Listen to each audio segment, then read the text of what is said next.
வணக்கம்.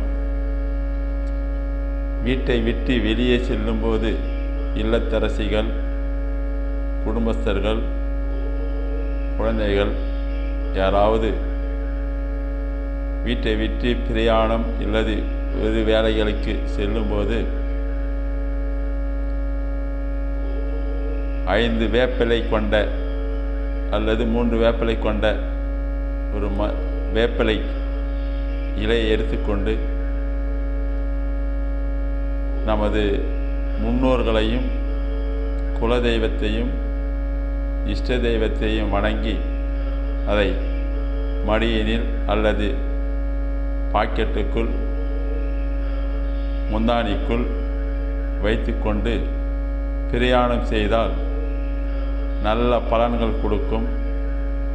நம்மளுடைய பிரயாணத்தில் குலதெய்வத்தின் அருள், முன்னோர்கள் அருள் கிடைக்கும். எந்தவித பாதகமும் இல்லாமல் நமக்கு பாதுகாப்பு கொடுத்து கூட இருந்து நம்மளை வழிநடத்தி வீட்டிற்கு கொண்டு வருவார்கள். இது உண்மை.